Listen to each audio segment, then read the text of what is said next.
45장. 얼마 뒤에 필립은 주위 친구들을 움직이는 정신이 바로 크론쇼라는 사실을 깨닫게 되었다. 로우슨이 역설을 내세우는 것도 그의 역량이었고 클루튼이 말끝마다 개성개성하는 것까지도 결국은 자기도 모르는 사이에 크론쇼라는 인생의 선배에게서 배운 것이었다. 식탁에서 그들이 서로 주고받는 사상도 따지고 보면 그의 사상이었고 그들의 판단도 그의 권위를 쫓는 것이었다. 딴에는 그들도 그의 약점을 비웃기도 하고 그의 악덕을 서글퍼하기도 했지만 사실은 그렇게 함으로써 무의식적으로 그를 존경한다는 사실에 대해 이른바 화풀이를 하는 셈이었다. 그들은 말했다. 물론 크론쇼는 무엇 하나 제대로 할 수 없을 거야. 어쩔 수 없는 친구란 말이야. 그들은 그의 천재성을 알아보는 것은 자기들 뿐이라고 자부했다. 그리고 젊은이답게 중년들의 어리석은 행동을 이러쿵저러쿵 경멸해서 그들 사이에서는 크론쇼를 깔보기까지 했지만 막상 그가 홀로 찬연하게 빛을 내며 앉아있을 때는 동료들의 자랑으로서 그를 우르르 보는 것도 잊지 않았다. 크론쇼는 결코 그라비아에는 나오지 않았다. 지난 4년 동안 그는 캐드그랑 오기스탕에 있는 낡은 건물의 7층에서 어떤 여인과 동거하고 있었다. 그 여자를 본 일이 있는 것은 로우선 뿐이었다. 그 불결함과 난잡함을 로우선은 참으로 재미있다는 듯이 이야기했다. 게다가 그놈의 냄새는 어찌나 지독한지 코도 무도 몽땅 떨어질 지경이더군. 좀 그만해. 식사 시간에 그런 지저분한 소리는 삼가라고. 견디다 못한 누군가가 항의했다.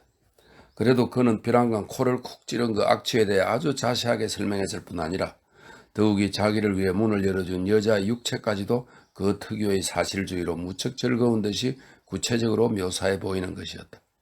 그의 말에 따르면 문제의 그 여인은 검은 피부에 뚱뚱하고 아직 소녀치를 벗지 못했으며 검은 머리는 당장이라도 흘러내릴 것처럼 보였다고 했다. 단정하지 못한 블라우스를 입고 코르셋은 입지 않았다. 붉은 뺨, 육감적으로 큰 입, 반짝반짝 빛나는 욕정적인 눈, 얼핏 보고 연상되는 것은 루브르에 전시된 프란스 할세의 집시 여인이었다.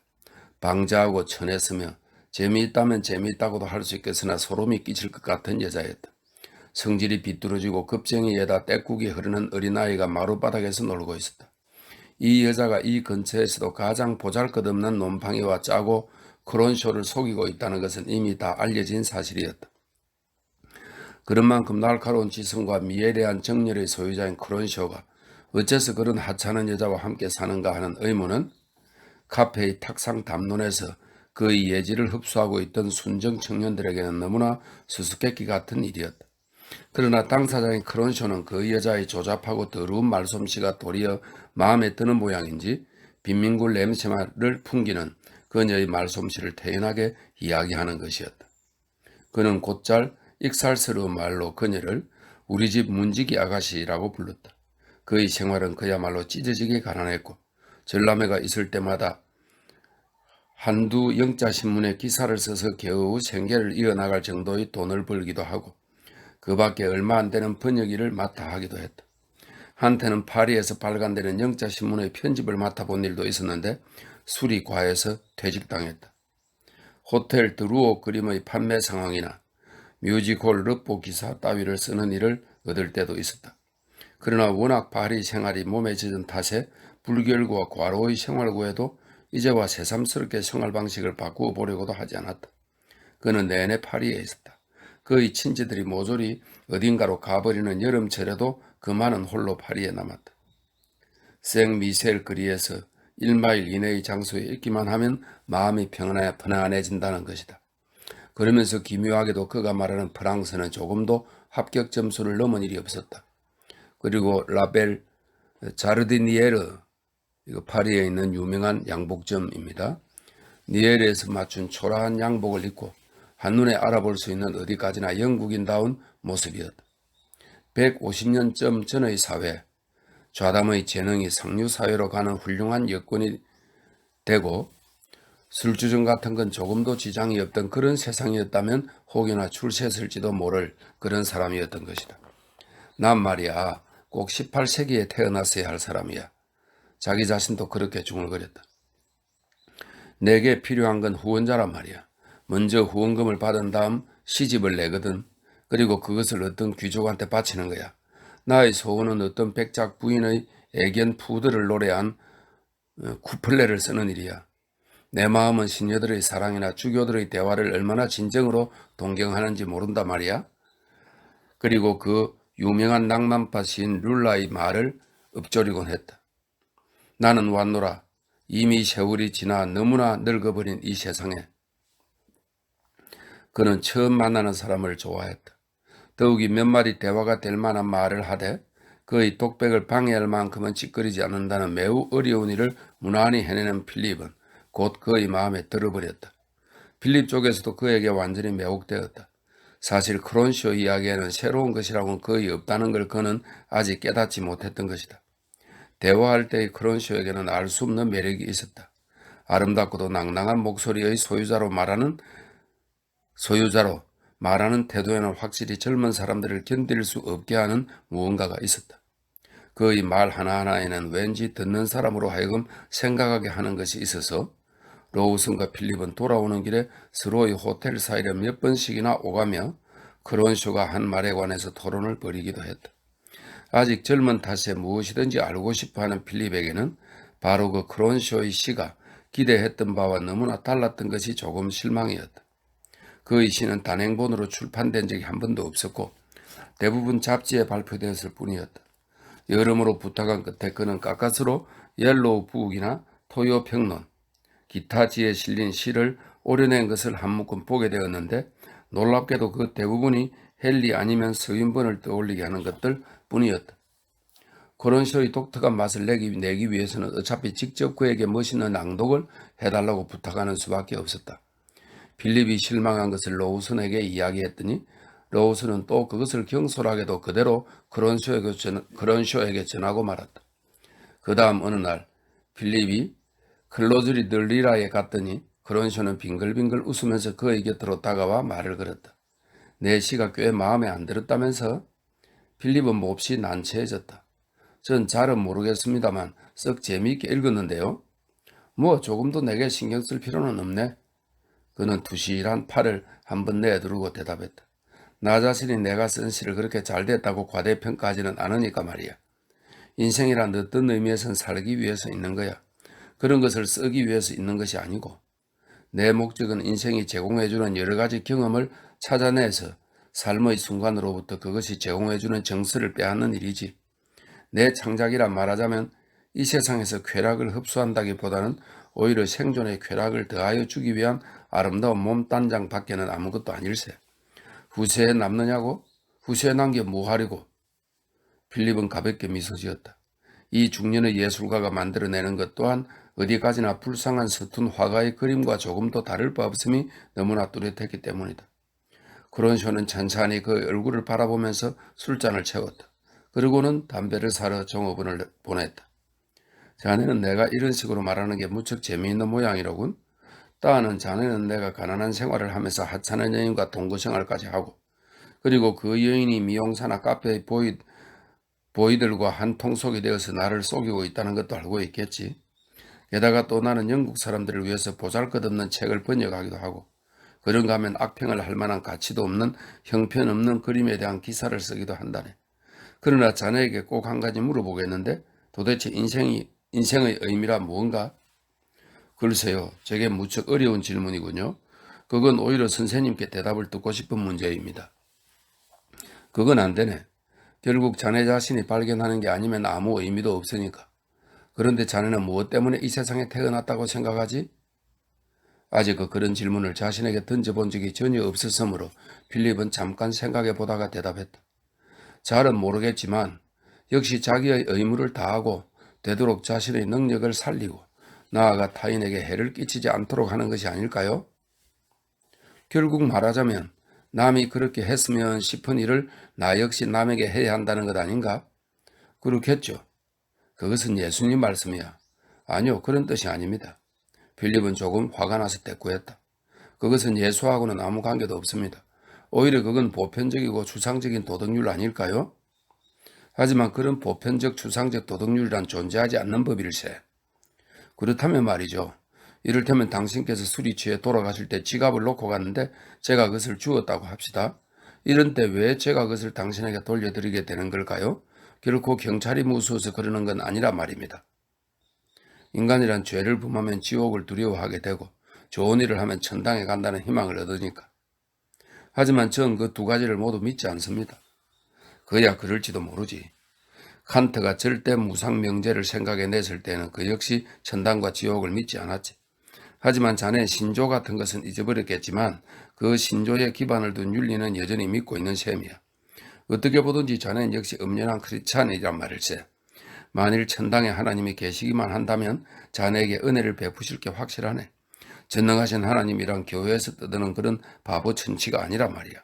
자네가 신의 계율을 지키기만 하면 자네가 신을 믿든 안 믿든 그런 것은 하나님께서는 앞으로 개의치 않으실걸. 그렇지만 당신께서도 만일 제가 지갑을 두고 간다면 꼭 제게 돌려주시겠죠? 그러나 그건 보편 추상의 도덕률 때문이 아니라 어디 가지나 경찰이 무서워서일 걸세. 하지만 경찰이 알 턱이 없지 않습니까? 우리네 선조들은 너무나 오랫동안 문명사회에 살아왔으므로 경찰에 대한 공포라는 것이 뼛속 깊이 사무친 셈이지. 그러나 우리 집 문지기 아가씨라면 아마 조금도 망설이지 않을걸? 이렇게 말하면 자넨 또 그야 그 아가씨가 범죄자의 한 사람이기 때문이라고만 하겠지. 그러나 절대로 그렇지는 않아. 다만 일반 사람에게 있는 선입관이라는 것이 그 여자에게는 전혀 없을 뿐이야. 하지만 그렇다면 염치도 덕성도 선도 미풍양속도 모조리 없어져 버리지 않겠습니까? 자네 무언가 죄를 범한 일이 있겠지. 글쎄요, 잘은 모르지만 저지르고 있겠죠. 자네는 마치 비국교파 목사 같은 투로 말하는군 그래? 이래봬도 난 지금까지 한 번도 죄 같은 건 지은 일이 없지. 옷깃을 세운 초라한 외투를 걸치고 모자를 깊숙이 눌러쓰고 살찐 얼굴을 벌겋게 하고 잇따라 조그마한 눈을 번쩍이는 크론쇼의 모습은 형용할 수 없이 희극적으로 보였다. 그러나 필립의 태도는 매우 진지했다. 그럼 당신께서 뉘우칠 만한 일은 한 번도 하신 적이 없단 말씀인가요? 자기가 이미 해온 모든 일이 그렇게 할 수밖에 없는 것이었다면 뉘우쳐 보았자 무슨 소용이 있을까? 그는 오히려 역습했다. 하지만 그렇게 되면 운명론이나 마찬가지가 아니겠어요? 다시 말해서 인간들 속에는 의지만은 자유롭다는 환각이 너무나 강하게 뿌리박고 있지. 그러므로 나도 일단은 그걸 인정하네. 그리고 마치 자신이 자유인인 것처럼 행동하는 셈이지. 그러나 일을 저질러 놓고 나서 생각해보면 말일세. 요컨대 이 우주 영겁의 과거에서부터 내려오는 쌓이고 쌓인 모든 힘이 나에게 덤벼들어서 그렇게 하도록 만든 것에 지나지 않아. 그것을 막기란 도저히 불가능해. 말하자면 전혀 불가피한 행위라 말이지. 그러니까 그것이 선이라고 해서 공을 내세울 수도 없거니와 악이라고 해서 비판받을 이유도 없는 거야. 아무래도 머리가 좀 이상해졌습니다. 필립이 말했다. 자, 위스키를 마시게나. 크론쇼는 병을 내주면서 말했다. 머리를 깨끗이 하려면 이것이 제일이거든. 인간은 언제까지나 맥주만 마시고 있으면 바보 천치가 되기 꼭 알맞지. 필립은 머리를 사양했다. 크론쇼는 뒤를 이었다. 자네는 다른 건 다 좋은데 술을 마시지 않는 모양이군. 술을 안 마시면 첫째 대화의 흥이 깨지거든. 그런데 내가 선인의 악인의 하는 것은 아까 하던 말을 다시 시작하는구나. 필립은 속으로 생각했다. 알겠나? 단지 세속적인 의미로 쓰는 것일 뿐이라 말이야. 의미 따위는 전혀 생각하고 있지 않아. 인간의 행위에 어떤 단계를 만들어 놓고 어떤 짓은 착하고 어떤 짓은 나쁘다고 생각하는 것은 난 딱 질색이야.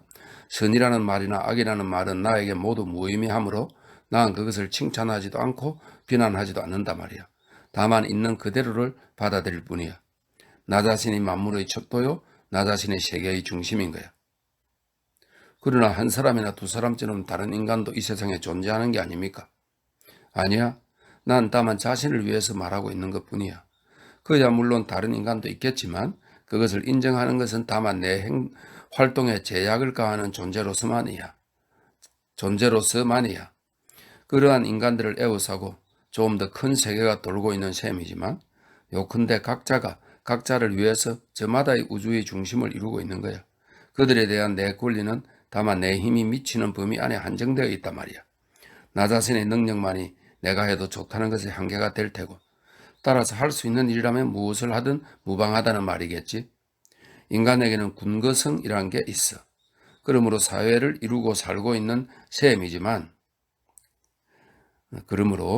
이루고 살고 있는 셈이지만 그런데 그 사회를 결합하도록 하는 것은 도대체 무엇인가? 힘이야. 무기라는 힘, 즉 경찰인데 거기에다 세론이라는 힘, 다시 말해서 미시즈 그린디가 세평이라는 뜻이네.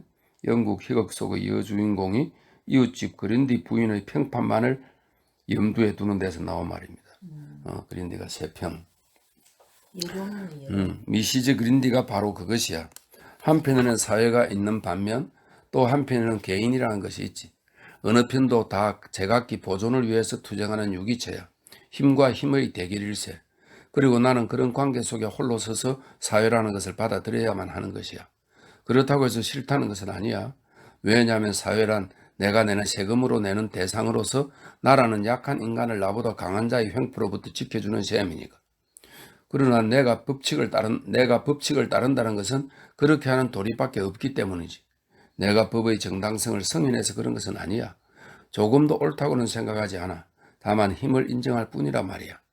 그러니까 생명과 재산을 보호해주는 경찰관의 월급을 우리네가 지급해주고 또 징병제가 시행되는 나라에 살고 있다면 우리네의 집과 토지를 침입자로부터 지켜주는 군대에 복무하기만 하면 이미 아무런 빚도 사회에 대해서는 없을 거야.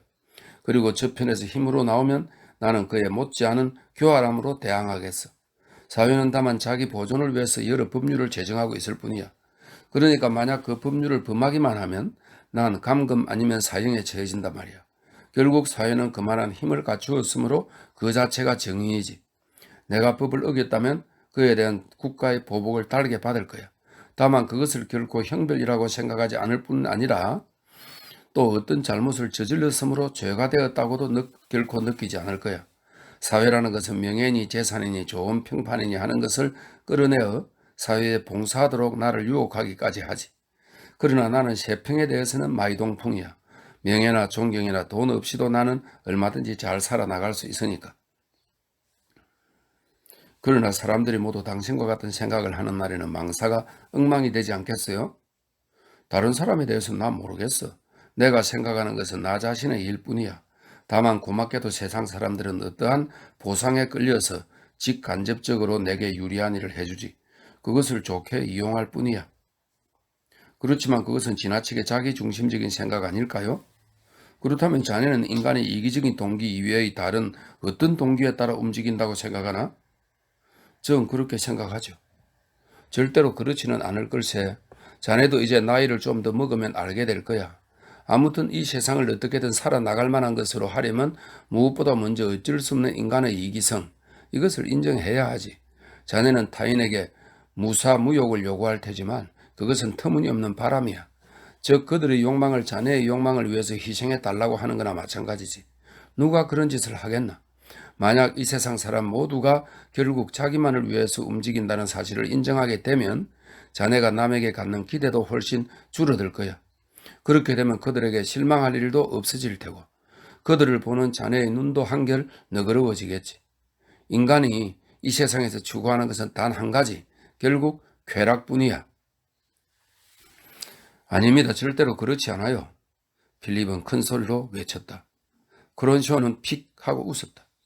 자넨 내가 기독교 편에서 보면 매우 나쁜 뜻으로 해석할 만한 말씨를 썼대서 마치 겁먹은 망아지처럼 펄쩍 뛰는군 그래? 자네는 가치라는 것에 계층을 들이대고 있어. 그리고 쾌락은 자네의 사다리에서 맨 밑바닥에 속한단 말이지. 의무다 사랑이다 진실이다 하면서 조그만 자기만족에 몸을 떨고 있는 거야. 쾌락이라고 하면 감각적인 것이라고 밖에는 자네는 생각하지 않는단 말이야. 자네가 지금 믿는 그러한 도덕이라는 것을 만들어낸 가련한 노예들은 자기들이 얻지 못할 만족을 모조리 경멸하기도 한 셈이야. 쾌락이라는 낱말 대신에 만약 내가 행복이라는 말을 썼다면 자네는 틀림없이 그다지 크게 놀라지 않았을 거야. 그 말의 어감이 훨씬 좋거든. 결국 자네의 정신이 에피크로스가 기원전 3세기경의 그리스 철학가, 이른바 쾌락주의의 시조라고 이렇게 되어 있네요. 에피쿠로스의 돼지 우리에서 나와 거의 정원에라도 들어간 것 같은 마음이 될 걸세. 그러나 난 어디까지나 쾌락이라는 말을 그대로 쓰겠어. 왜냐하면 인간이 희구에서 맞이하는 운명조차 그것이기 때문이야. 진정한 의미로서의 행복 따위는 찾지 않는단 말이야. 자네가 내세우는 여러 가지 도덕이라는 것을 실천할 때 그 밑바닥에 숨어 있는 것은 결국 모두 쾌감이란 말이야. 사람이 어떤 일을 한다. 이것은 자기에게 기분 좋은 일이니까 하게 되는 거지. 다만 어쩌다가 그것이 이따금 남에게도 좋았을 때에만 도덕적이라고 할 수 있지. 예를 들면 남에게 동정을 베푸는 것에 쾌감을 느끼면 사람은 자선심을 일으키게 되지. 남을 돕는 데 쾌감을 느끼면 친절을 베푼단 말이야. 사회를 위해서 노력하는 데 쾌감을 느끼면 공공심이 솟아나기 마련이지.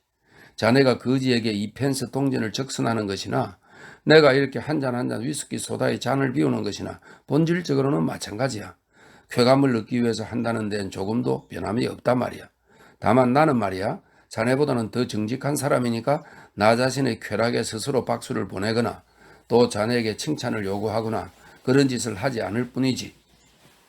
이 상당히 일리 있는 말입니다. 하지만 사람이란 때로는 자기가 원하는 일을 하지 않고 반대로 원치 않은 일을 하기도 한다는 것을 모르십니까? 그런 건 난 모르겠네. 도대체 자네의 질문은 엉터리 같은 데가 있어. 자네 말의 뜻은 사람은 때로 바로 눈앞의 쾌락보다는 오히려 바로 눈앞의 고통을 택한다는 그런 뜻이겠지? 그런데 자네의 그 이의도 그렇거니와 그 이의 자체도 참으로 어리석기 짝이 없단 말이야. 그야 인간이란 바로 눈앞의 쾌락보다도 바로 눈앞의 고통을 선택하는 때도 있다는 것은 잘 알고 있어. 그러나 요컨대 그것은 미래의 보다 큰 쾌락을 기대하는 데에 불과해. 물론 쾌락이 환영에 지나지 않는 경우도 가끔 있지. 그러나 그들의 계산이 잘못되었다 해서 반드시 법칙이 잘못되었다고 할 수는 없는 거야. 자네는 내가 말하는 뜻을 아직 잘 모르는 듯한 표정인데 그것은 자네가 아직도 쾌락이란 단순한 감각이라는 생각을 버리지 못하기 때문이지. 그러나 여보게, 조국을 위해서 죽는 사람은 결국 그렇게 하는 것이 좋으니까 그러는 거야. 마치 양배추 절임이 좋으니까 먹는 것과 같은 원리지. 이것이 이 세상에 살고 있는 모든 생존자의 법칙일세. 그러나 사람들이 쾌락보다 고통을 더 좋아했다면 인류는 이미 아득한 옛날에 멸망해버렸을 거야. 하지만 당신 말씀이 모두 사실이라면 이 세상의 온갖 것들은 도대체 무엇 때문에 있단 말입니까? 당신 말씀처럼 의무도 선도 미도 모조리 없애버린다면 도대체 우리는 왜 이 세상에 태어나는 겁니까? 마침 잘 되군. 바로 그 대답에 가장 알맞은 동방의 현자가 나타나셨군. 크론쇼가 가볍게 웃었다. 바로 그때 카페의 문을 열고 찬바람과 함께 들어선 두 사나이를 그는 가리치켜 보였다. 싸구려 융단을 팔러 다니는 레반트인들로 저마다 보따리를 하나씩 안고 있었다. 때마침 일요일 밤이어서 카페는 몹시 혼잡했다. 탁자 사이를 걸어다니며 물건을 파는 그들은 담배 연기가 자욱하고 후덥지근한 공기 속에 뭔가 신비로운 느낌을 불어넣어주는 듯했다. 두 사람 다 너저분한 양복을 입었고 입은 외투는 달아 빠졌지만 머리에만은 이슬람 풍의 술 달린 모자를 쓰고 있었다. 얼굴은 추위로 흑빛이 되어 있었다. 한 사람은 검은 수염을 기른 중년 남자였고 또 한 사람은 얼굴에 심한 곰보 자국이 있고 애꾸눈인 18살의 젊은이였다.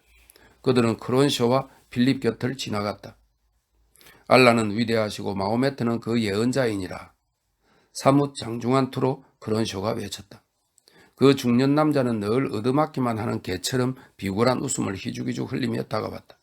그러고는 문 쪽으로 겼는지를 슬쩍 하더니 남의 눈에 띄지 않도록 재빠르게 춘화도를 꺼내 보였다. 여보 아저씨, 대기발이 바로 알렉산드리아의 상인 마즈로딘이요? 아니면 그 물건은 먼 바그다드에서 가져온 것이요?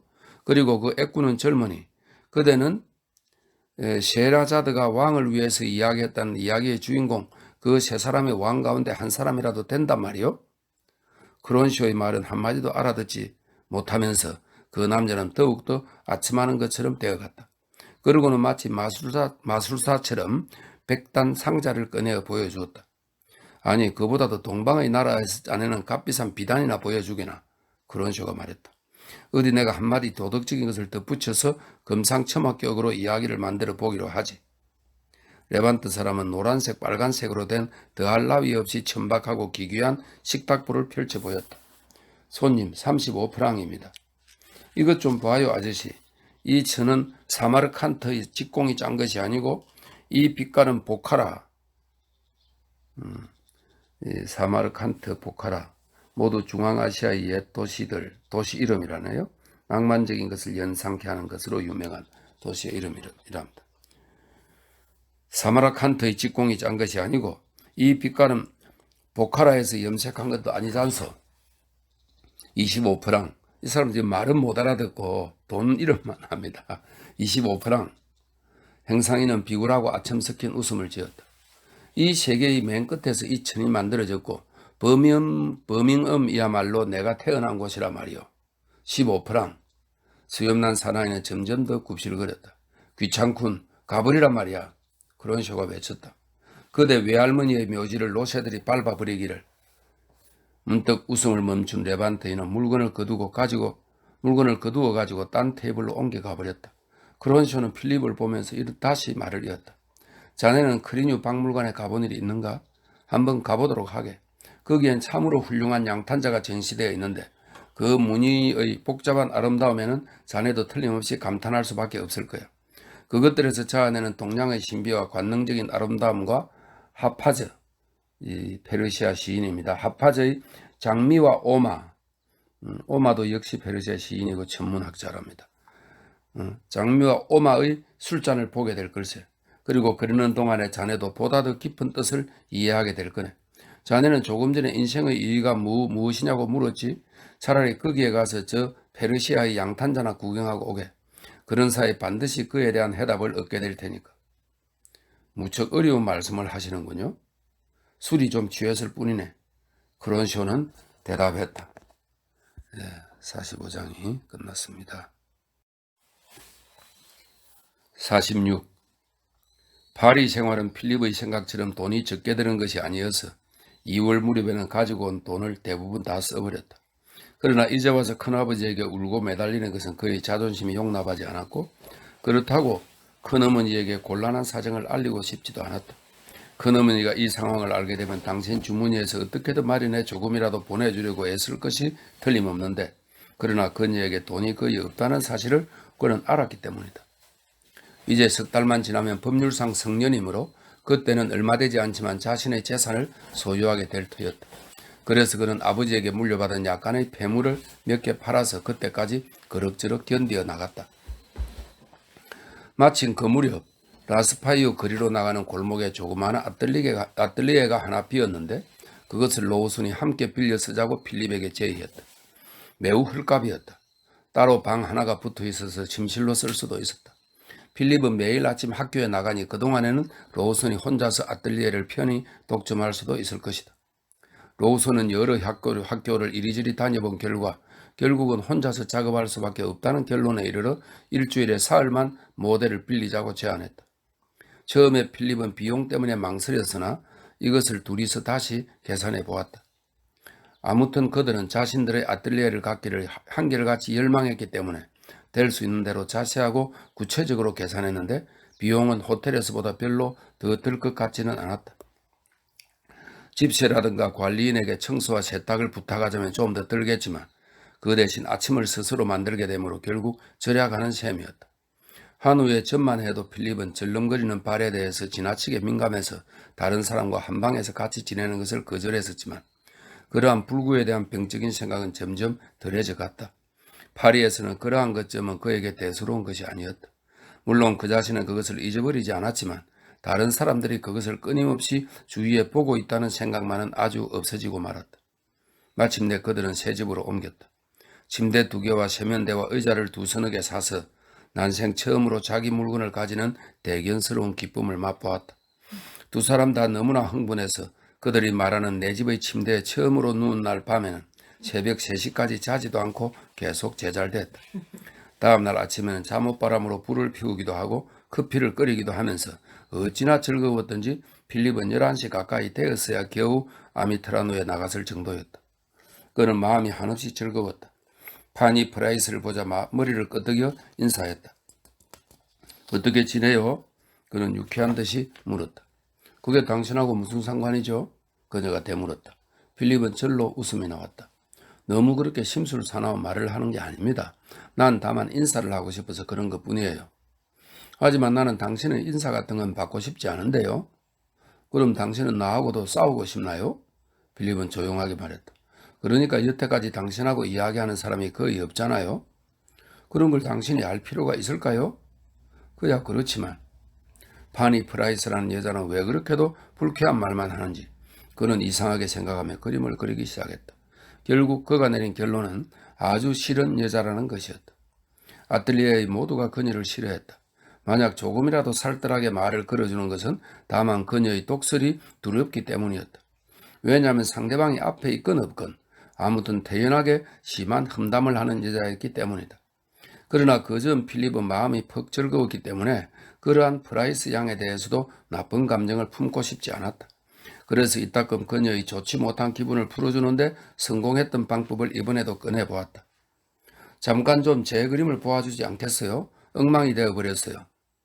무척이나 고맙군요. 하지만 지금 더 중요한 일이 있어서 시간이 아쉬운걸요. 필립은 깜짝 놀라서 눈이 희둥그레졌다.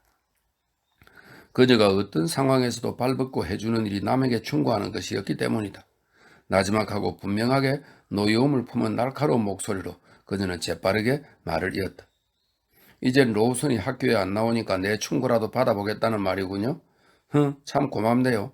하지만 다른 사람에게 도와달라고 해보는 게 어때요? 나는 다른 사람이 하다가 남긴 찌꺼기 노릇은 딱 질색이란 말이에요.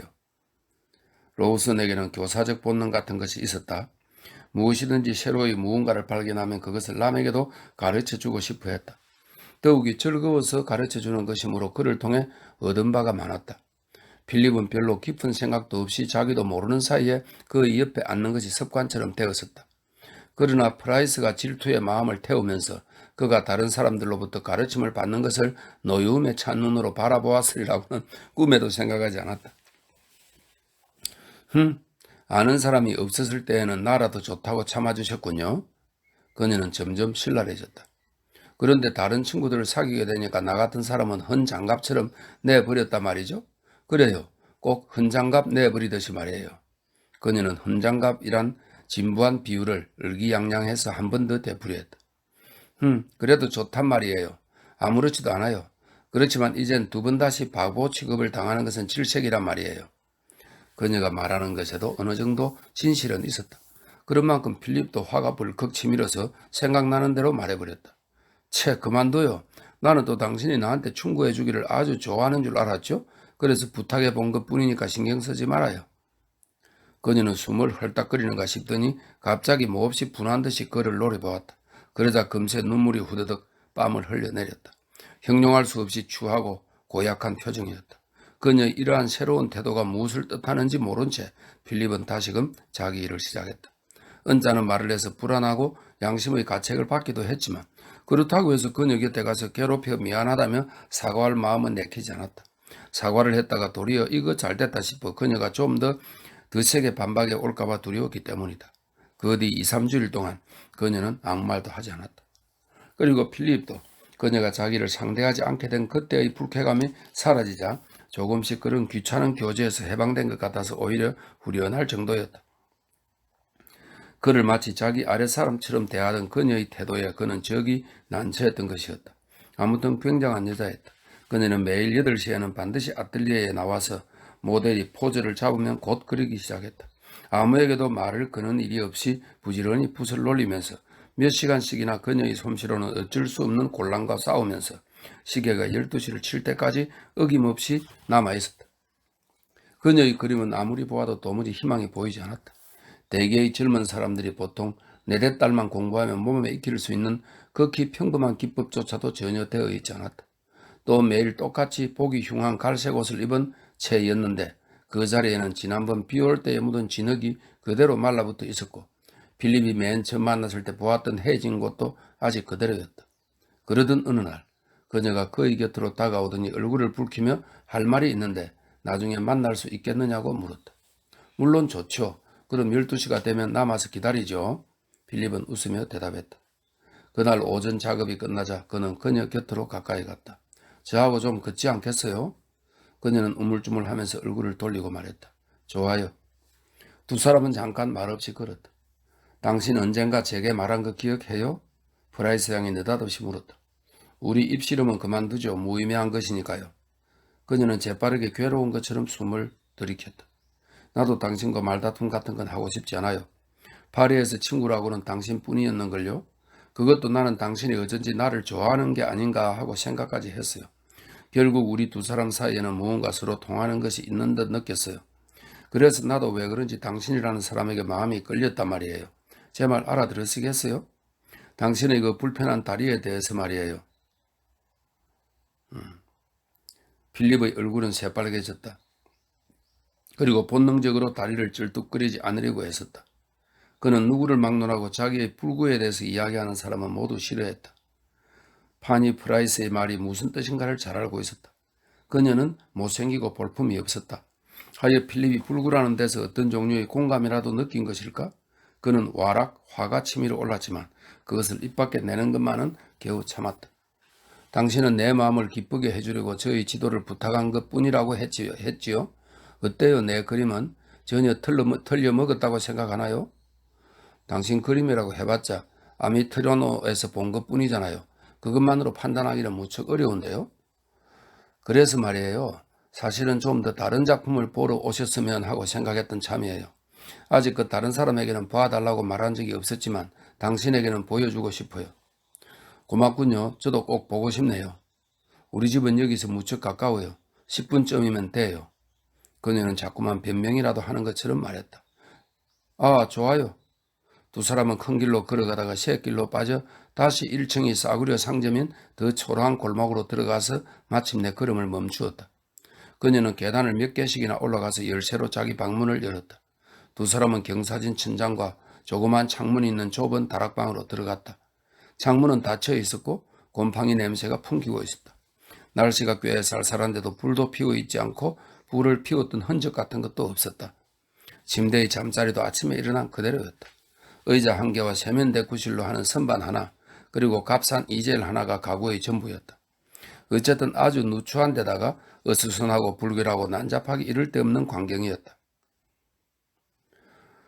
화구와 화필이 흩어져 있는 벽난로 위에는 컵 하나와 더러운 접시가 한 장, 그리고 주전자가 한 개 얹혀 있었다. 거기 서 계세요. 잘 보이도록 의자 위에 올려놓을 테니까. 그리고 8인치와 12인치쯤의 조그만 캔버스를 20개나 보여주었다. 하나씩 차례로. 조그마한데 그럼 그림이. 그리고 20개나 보여주었다. 하나씩 차례로 의자 위에 세워놓고는 그의 얼굴을 찬찬히 살펴보았다. 필립은 한 장씩 볼 때마다 머리를 가볍게 끄덕였다. 어때요? 마음에 드세요? 잠시 뒤에 근심스러운 듯이 그녀가 물었다. 먼저 한번 쭉 보고 나서 나중에 이야기하죠. 그는 마음을 가라앉히고 있던 참이었다. 어쨌든 놀랄 수밖에 없었다. 뭐라고 해야 좋을지 도무지 알 수가 없었다. 단순히 잘못 그렸다든가 혹은 색채 감각이 없는 사람이 서툰 솜씨로 색을 칠했다는 그런 정도가 아니었다. 명암이라는 것을 나타내리는 노력조차도 전혀 보이지 않았거니와 원근법도 기괴하다고 밖에는 할 수가 없었다. 정말 5살 난 어린애 그림 같았다. 5살 어린애라면 차라리 좀 더 순진성이라도 있었을 테고 적어도 눈으로 본 그대로를 그리려는 의도라도 있었을 것이다. 그런데 이 그림은 다만 통속화의 기억만을 소중하게 간직한 철저한 통속적 정신의 표현이었다. 필립은 그녀가 늘 모네나 다른 인상파에 대하여 한결같이 정열적으로 이야기하던 것을 생각해냈으나 여기 있는 그림들은 왕립미술관의 가장 나쁜 전통만을 이어받은 것들이었다. 자, 이것이 전부예요. 마침내 그녀가 말했다. 필립이라 할지라도 남 못지않게 거짓말을 할 줄 안다. 하지만 차마 뻔한 터무니없는 거짓말을 늘어놓을 수는 없었다. 그러므로 이렇게 대답했을 때는 필립은 얼굴이 온통 새빨개졌다. 모두 참 훌륭하군요. 몹시 건강이 나빠 보이는 그녀의 두 볼에 희미하게 핏기가 돌고 얼굴에는 웃음기가 서렸다. 감탄하지 않을 거라면 칭찬하지 않아도 괜찮아요. 아시겠어요? 나는 당신의 느낌 그대로를 듣고 싶은 거예요. 그렇지만 나는 정말로 그렇게 생각하는걸요. 그런데 뭐 비평할 말은 없어요? 당신도 다른 사람처럼 좋아하지 않는 점이 있었을 게 틀림없으니까요. 필립은 도저히 견딜 수 없다는 표정으로 다시 한번 쭉 훑어보았다. 문득 낡은 다리가 있고 등골풀이 얽힌 오막살이와 나무들이 우거진 뚝이 그려진 이른바 아름다운 전형적인 아마추어 풍경화 하나가 눈에 띄었으므로 이렇게 말을 꺼내보았다. 물론 나는 전문적인 것에 대해서는 아무것도 아는 바가 없지만 이 그림의 색조는 좀 뭐랄까요? 프라이스 양 얼굴이 벼랑간 흐려졌다. 그녀는 그 그림을 집어들자마자 재빨리 뒤집어 놓았다. 어머나 너무해요. 당신은 하필 이 그림을 지적해서 비웃으실까요?